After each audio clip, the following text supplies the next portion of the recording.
अस्सलाम वालेकुम everyone. Hopefully आप सब ठीक ठाक होंगे, खैरियत से होंगे। Welcome back to my YouTube channel.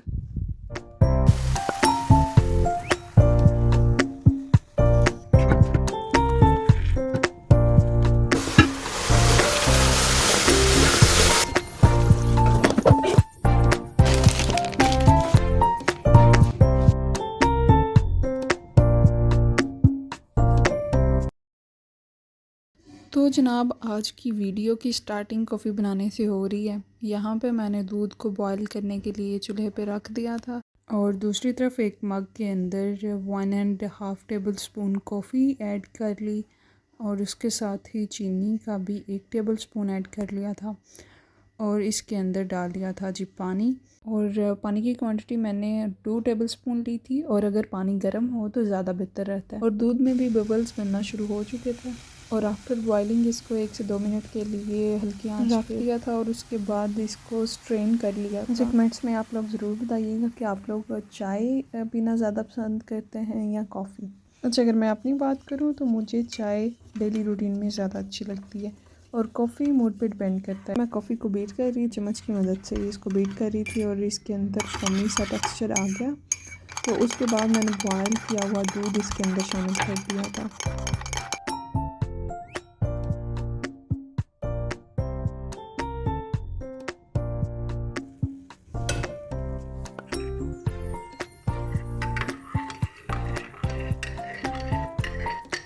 और यहाँ पे थोड़ा सा दूध बच गया था, वो भी मैंने बाद में शामिल कर दिया था अंदर ही।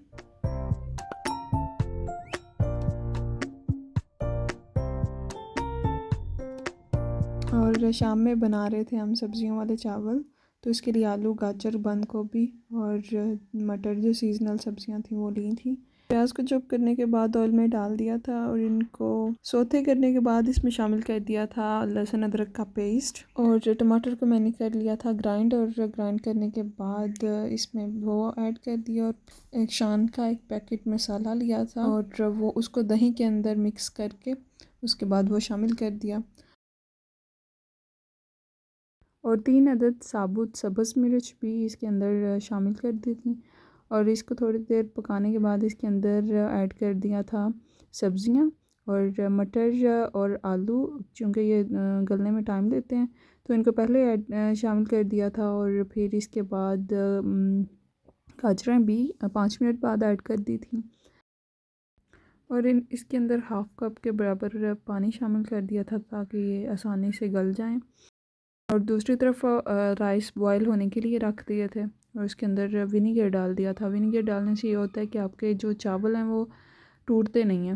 अच्छा, आप इस बात से रिलेट करेंगे कि आजकल मार्केट में पता नहीं किस किस्म के आलू आ रहे हैं कि वो गलते ही नहीं हैं। बाज़ औक़ात तो आलूओं को अलग से बॉयल करना पड़ता है ताकि वो सब्ज़ी के अंदर कच्चे ना रह जाएं। और इतनी देर में सब्ज़ियाँ गल गई थी तो उसके अंदर बॉयल किए हुए चावल डाले और फूड कलर वगैरह कोई ऐड नहीं किया था और इसके बाद मैंने कुछ भी रिकॉर्ड नहीं किया था। और ये क्लिप्स हैं नेक्स्ट डे शाम के। हम यहाँ पे जा रहे थे लेयर्स और लेयर्स में हमने कुछ डोनट्स देखे थे बच्चों के लिए और यहाँ का इतना खूबसूरत व्यू आ रहा था। चलो, लेयर्स पहुँचते हुए हमारे साथ बैड सीन ये हुआ कि हम जो डोनट्स लेने के लिए गए थे वो सोल्ड आउट हो चुके थे।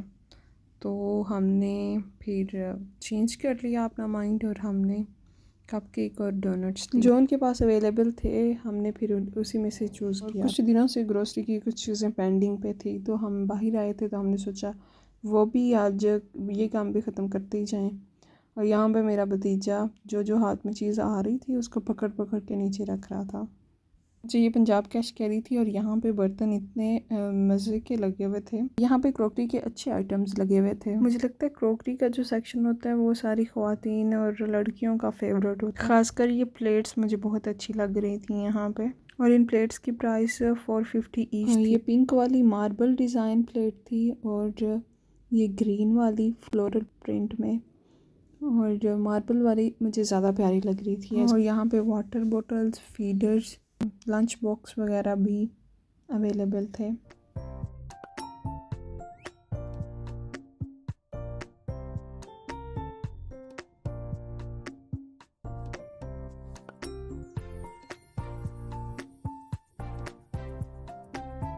यहाँ पे एक्रेलिक्स के ग्लास में काफ़ी वैरायटी मौजूद थी और जिन घरों में बच्चे होते हैं तो ये ग्लास शीशे के ग्लास की निस्बत ज़्यादा टाइम निकालते हैं, ज़्यादा अरसा चल जाते हैं ये ग्लास। और यहाँ पे कंटेनर्स, स्पाइस कंटेनर और स्टोरेज बॉक्स वगैरह की भी बहुत वैरायटी मौजूद थी।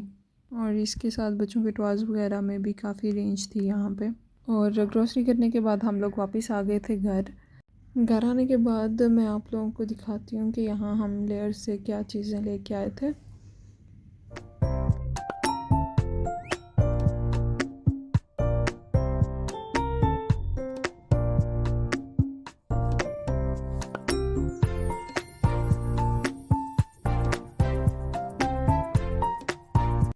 होप सो आपको ये वीडियो अच्छी लगी होगी। अगर अच्छी लगी तो इसको लाइक ज़रूर करिएगा। और यहाँ पे ब्राउनी का सारा हशर नशर हो चुका था। मुझे शामी कबाब बनाने थे, कई दिनों से ये पेंडिंग पे था, तो मैंने सोचा कि क्यों ना ये काम भी कर लिया जाए। तो यहाँ पे 1 kg गोश्त था और उसके अंदर प्याज, आलू और टमाटर को रैंडम कट कर लिया था और इसके अंदर 1.5 मग पानी का ऐड किया था, जो कि मैंने आप स्टार्टिंग पे दिखाया। और स्पाइसेस में मैंने डाला था नमक, हल्दी, दरा मिर्च और सुरख मिर्च का पाउडर और हल्की सी काली मिर्च। साबुत गरम मसालों के साथ साथ खुशक धनिया और ज़ीरा भी इसके अंदर जाएगा। और मैंने ली थी 1 कप के बराबर चने की दाल और 3 अदद साबुत सब्ज़ मिर्च भी इसके अंदर शामिल की थी और इसको प्रेशर लगा दिया था 30 मिनट के लिए on a medium to low flame. और प्रेशर कुक करने के बाद ये मिक्सचर कुछ इस तरह से रेडी होगा। इसके अंदर अभी भी पानी था, तो पानी को खुशक करेंगे तेज़ फ्लेम पे। साबुत मसाला जो थे वो मैंने निकाल दिए थे क्योंकि ये दांतों के नीचे आते हैं और टेस्ट सारा ख़राब कर देते हैं। और फिर डोई की मदद से गोश्त को मैश कर लेना है अच्छे से, ताकि इसके अंदर रेशे रेशे बने और जो टमाटर, प्याज और आलू हैं वो इसके अंदर अच्छे से मिक्स हो जाएं। और यहाँ पे मैंने चूल्हे की आंच तेज़ कर दी थी ताकि जो पानी है इसके अंदर वो खुशक हो जाए और जो प्याज, टमाटर और आलू हैं वो इसके अंदर ही घुल जाएं। इस सारे प्रोसीजर में 5 से 10 मिनट लगे थे। और फिर इस पॉइंट पे मैंने डोई ले ली थी और इसको अच्छे से मैश कर लिया था। और मैश करने के बाद ये मिक्सर कुछ इस तरह से बन गया था। और जो आलू और टमाटर, प्याज वगैरह थे उनको अच्छे से मैश करने के बाद गोश्त के रेशे भी बन गए थे। और इस मिक्सचर को रूम टेम्परेचर पे ठंडा होने दिया था और इसको फ्रिज में रख दिया था कि ये थोड़ा सा सख्त हो जाए, क्योंकि हमने इसके अंदर अंडे शामिल करने थे। जब इस मिक्सचर के अंदर ही अंडे शामिल कर दिए जाते हैं तो फिर वो अलग से खिचला नहीं करनी पड़ती कि आपको एक शामी निकालें, फिर उसको अंडे के अंदर डिप करें और फिर फ्राई करें। यूँ आप बिल्कुल शामी एक निकालें और उसको फ्राई करें, यानी अंडे को मिक्सचर के अंदर शामिल कर देने से हमारा काम आसान हो जाता है। यहाँ पे मैंने अंडे को शामिल कर दिया था मिक्सचर के अंदर और फिर इसकी बना लेंगे शामियाँ और इनको 15 से 20 दिन के लिए फ्रीज़र में इजीली स्टोर कर सकते हैं। इनको मैंने स्टे होने के लिए रख दिया था 2-3 घंटे के लिए और फिर मैंने इनको जिप-लॉक बैग में बंद करके फ्रीज़र में रख दिया था।